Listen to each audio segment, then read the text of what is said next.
have finished the Triple Crown. For those who don't know, that is completing the Pacific Crest Trail, the Appalachian Trail, and the Continental Divide Trail.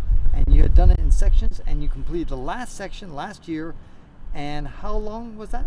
It was about 180 miles, and finished up part of Glacier, and then there was a section down below by Salmon. You ended in Glacier. And I ended in Glacier. Right, so you started in Salmon. Yeah. And went north. Went north, and it was different sections. I'd done other sections too, so I was just tying everything together. Awesome. And finished it, and it was beautiful. It was what time of year? July? September. September. So Okay, it's getting a little cold. A little cool. Yeah. At night, especially. Yeah. Yeah. But you never got cold. No. No, it was great, and no mosquitoes, no ticks. It was great. And then you tagged the monument. Yeah. And then where did you go? Did you keep walking north? Did you go turn around and go back? I hitched and caught a ride going. No, but back. when you touched the monument, you're in the middle of nowhere. There's nowhere to hitch. No, I was at Chief Joseph. I did the Chief Joseph. You little cheater. No, the other one was closed. Yeah. It was because of COVID. Yeah, there was COVID, and they had still issues with going across the border. Okay, very good. So I hitched a ride back to the mini glacier. Now our wedding bells are ringing right now, so Sym and I are going to get married. But before we do that, I want to talk about the Israeli trail. So yes. You joined the Jewish resistance and taken on the evil Palestinians. And what happened? Oh, it was fabulous, and love the Palestinians, and love the Jewish settlers. But you hate the Russians and Jewish, or the Ukrainians. You don't want. No, they're all good.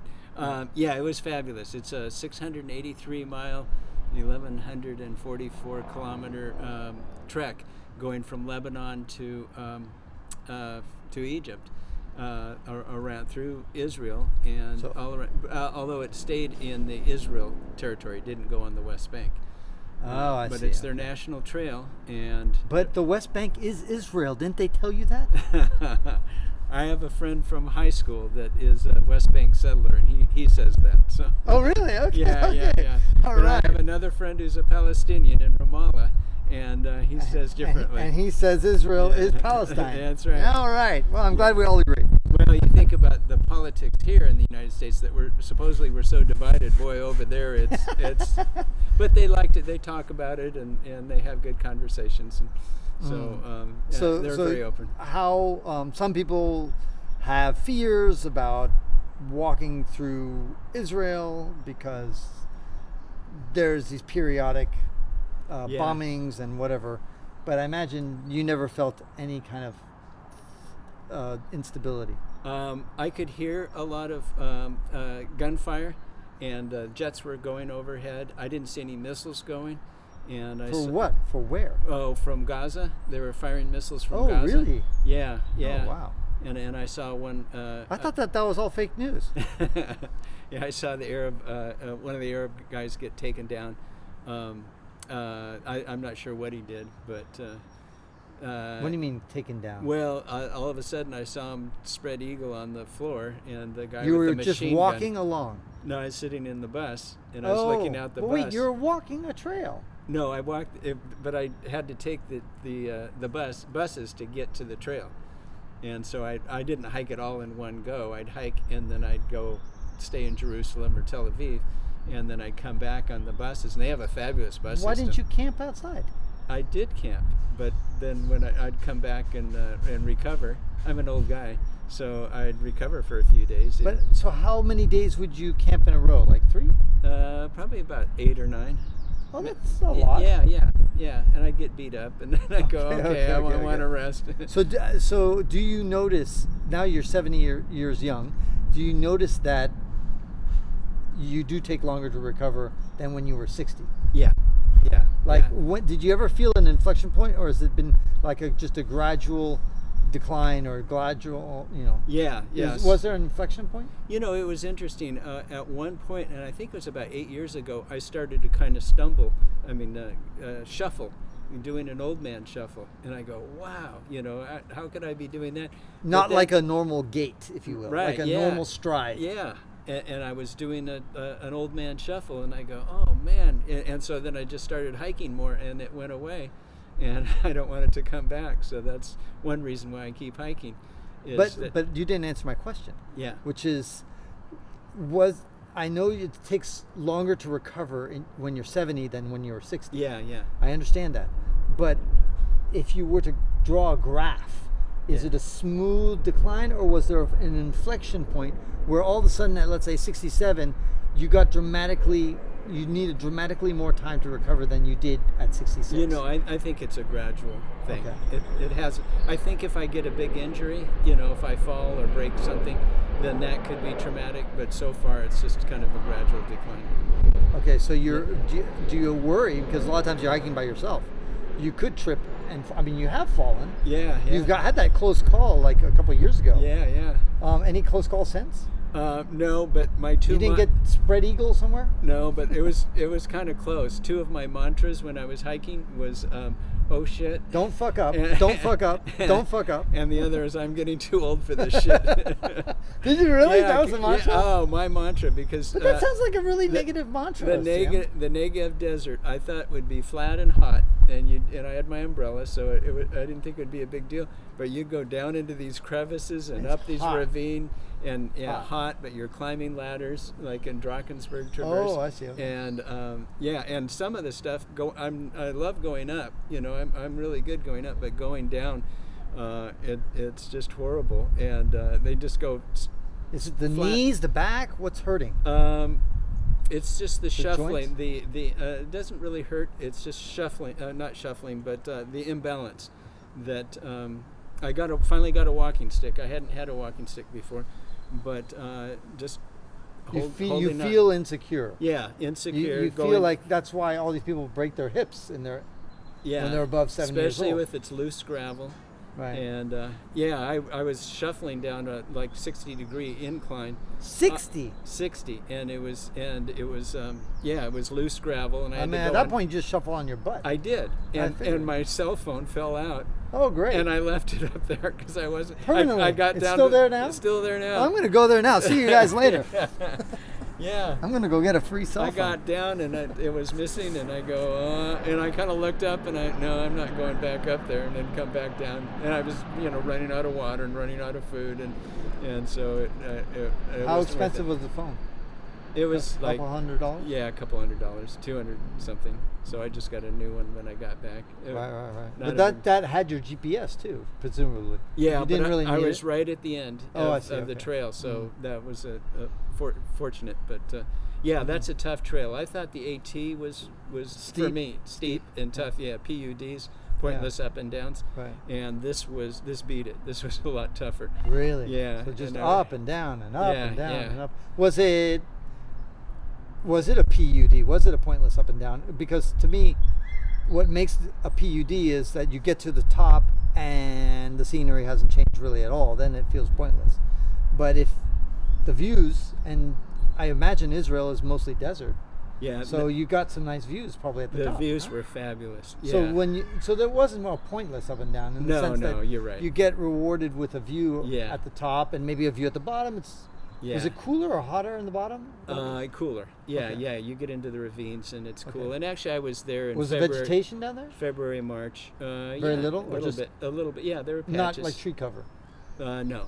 But you're in the ravine, so you're in the shade. Right. And this was February, March, or actually it was in the Negev desert was February, March, and it was fairly cool. And then camping you just slept out anywhere? Yeah, you're supposed to stay in campsites, You did not? But I very rarely did. Yeah. They didn't catch me. Yeah, and I mean, there's nobody patrolling, I imagine, running around. No. You just get off the trail, you park like 100 meters off the trail. Yeah. And then just call it a night. Yeah. And then they wake up early in the morning. But they had water caches that you could pick up. And oh, nice. Yeah. And were they designated? Did yeah. they tell you? Okay. Yeah. So you knew. You pay ahead, and then they send you the GPS for stops, and then you pay. Yeah. You pay for what? For water. For the GPS? For the the water, and then they send you a GPS with the location. I mean, the Oh, location. what if you don't pay? If you can find it, I guess you can have it. But, okay, that's but what I'm saying. they're Okay, so fairly send me well the hidden. GPS location because I'm a cheapskate. Yeah. They probably move it every year. The assholes. But well, that's pretty good. And so, how long did it take total? It was about 2.5 months. Oh yeah. wow! And I took time, in between recovering. Went to go see the Nazareth where Jesus grew up, and and Bethlehem. So when was the last time that you? I guess what was the longest hike without any kind of 0 days that you've ever done in your life? I think the CDT. it was like I think it was 2 weeks. 2 weeks 2.5 without weeks. a 0 day. That's where Patty called you and was saying how we don't know where he is. Yeah. And I hadn't checked in for a while. Yeah. So, Okay, yeah. That was 2 weeks. Okay. Yeah, so no, I don't go very, very long. Okay, It's not like you going 45 days without a shower. Yeah, that's right. Yeah. I didn't take any 0 days for 201 days. Oh man. It was when I did the CT, but I was also 36 at the time. Yeah. Or something like that. So I mean, I don't think I could do that when I'm 70. So it's a different story. You could probably do it now, though. Yeah. Good. I think I could, but I probably would go at fewer miles per day. Right. Instead of doing 35 miles a day, I might do 25 or 20 or something. That's like what that. I did, about 25. Yeah, I think that's a sustainable pace. Yeah. It allows you to recover, but still you need to recover. Yeah, absolutely. But a lot of great fellow hikers, the Israelis and people from all over the world were hiking it. And how would you rate it on a 1 to 10 scale? As far as difficulty, so just calibrate it. 10 is the best trail you've ever been on, which is what? What's a 10? I like the John Muir Trail. Okay, so John Muir's a 10. Good choice. Yeah. And 5 is like an average trail, nice, pleasant. Yeah. 1 is a terrible trail you wish you hadn't gone on. So with that calibration, what would you rate the Israelis trail? Okay, 1 to 5, I'd say 4. No, 1 to 10. 1 to 10, I'd say a 7. 7. Maybe Okay, and then what would you give the Appalachian Trail? I say a 5 or 6. Okay, and what about the Pacific Crest Trail? Pacific Crest Trail. 8 or 9. Okay, and CDT? 8 or 9. Maybe Okay. 10. Okay. All right. So. What else? Yeah.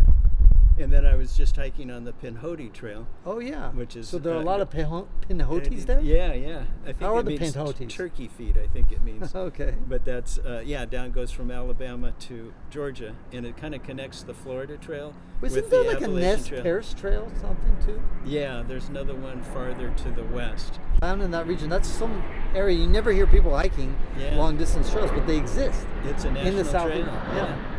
Yeah. Pinhoti Trail. Pinhoti Trail. Who knew? But it's part of I want to do the Eastern Continental Trail, and that goes from Key West all the way up to Newfoundland. So I'm going to fill in those points, and then next 2 weeks I'm going to Scotland to do the Appalachian Trail of Europe. The Appalachian Trail of Europe. Yeah, where the Appalachians and the England and actually Africa, and anyway, they're all connected. This is in 2024. No, later this year. Next month. Oh, next month. Sorry, next year. I heard next year. Yeah, I'm sorry. My hearing aid is not working. No, my speech isn't. So next month. So okay, but by the time this is released, because the episodes before you is going to be all about Johnny Ward. But yeah. So by the time people are listening to this, you may already be done with this trail. How many kilometers? It's I think it's only 90 miles. Okay, so you can do it in like 3 nights. Yeah, or something 4 like or 5, that. a week, let's say. Yeah. And okay. Hadrian's Wall and that. I have family there, so I'll go visit there. So. Wow. Okay, so that's cool. Yeah. Have you done the Hayduke Trail? No. No. I don't know if that's how you pronounce it. Hayduke or Hayduke? Something. Yeah. Hayduke. I've heard about it. Yeah. And what about the Arizona Trail? No, it's on my list. I was trying to decide between. What about the Pacific Northwest Trail? No, not yet. You know about it? Yeah. It's 1,000 kilometers from Glacier National Park to Olympic. Yeah. Is that on your list? It's on my list. Whatever's on your list is on my list. The other one I was thinking is the Mountains to Sea that goes from the Appalachians down to Cape Hatteras through North Carolina. and that's about 1,100 miles. It's up, yeah. So it starts in the mountains and walks down to the sea? Yeah, down through Asheville and That yeah, could be it's nice. supposed to be really nice. Could be nice, yeah. So much to do. So yeah, and then there's parts of the International Appalachian Trail that goes into Canada. That I want to do that. Yeah. What the? Why are you sitting here down? Like, you got shit to do. I'm recovering. I'm an old guy. Exactly. All right. When we come back for the next episode with Sym Blanchard, we are going to talk about health issues that he has been suffering from recently and the lessons learned from that experience. So subscribe to the podcast. Go to WanderLearn.com to subscribe, and go to your favorite podcast player, WanderLearn, one word. And spread the word. Let more people know about it. Go to YouTube also. I'm on YouTube, and you'll subscribe to that. This is France Tapon, encouraging you and Sym to wander and learn.